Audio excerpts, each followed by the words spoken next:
So thank you very much for having me here. It's a real pleasure, and I love the fact that we started with Gary's sort of setup with the whole notion of this is a values-based conflict that we're in the middle of between hierarchies and networks. And then we moved on to Wendy's talking about how at the heart of that values-based conflict is the role of the storyteller and what we need to then take from that.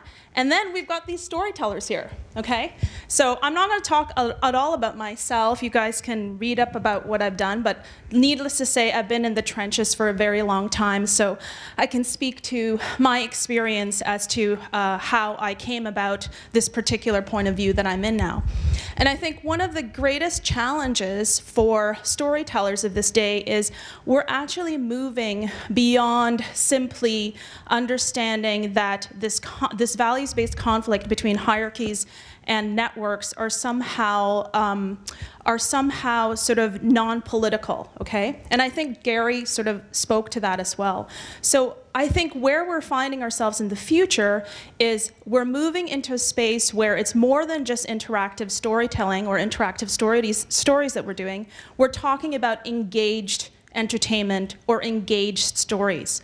And I use the word engagement intentionally because there's an emotional tenor to that word that interaction doesn't really encompass.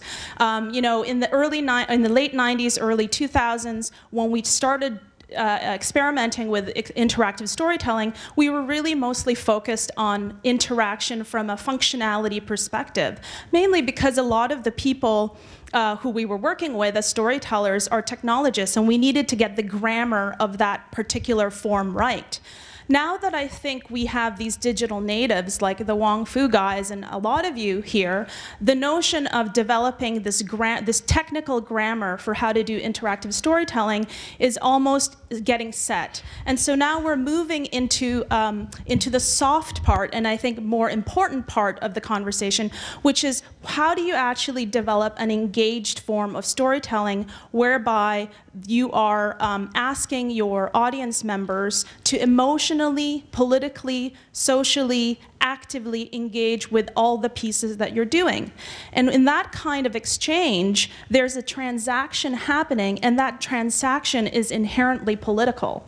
So how do you make sure that you don't tell them to do things that are unethical? How do you make sure that that form of engagement, no matter what happens across the board, is something that is clear to them, you know, is something that they can understand they're doing?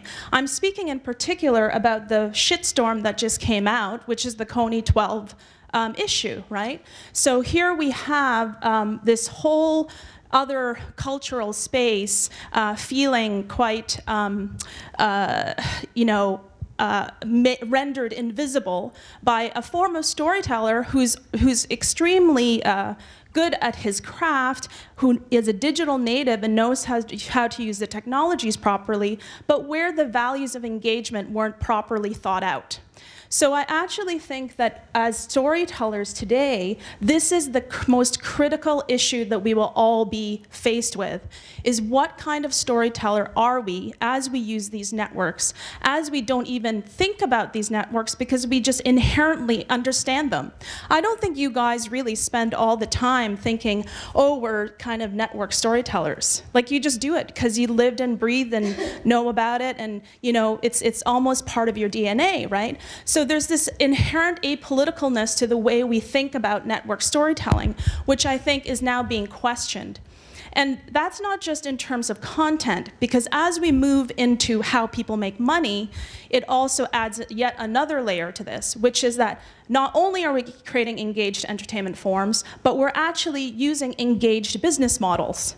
So it's okay to kind of start developing this interaction or this participatory relationship with your user, and you know, in terms of sharing your videos around, asking them to comment on it, etc. But the moment you start asking them to buy your stuff, then all of a sudden that type of trust relationship that you've developed with them moves into a literal transactional relationship where money exchanges hands. So that becomes even more kind of framed with a lot of complexity in terms of the ethics of the stuff.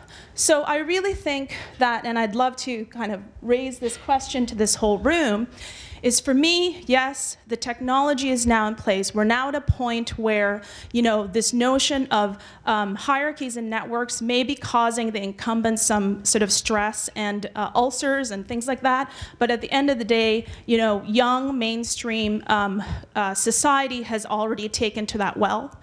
We are also at the point where we have native storytellers understanding how to use these networks. I think we're now at the point where we need to figure out what are the ethical guidelines around that and how we create the rules of engagement.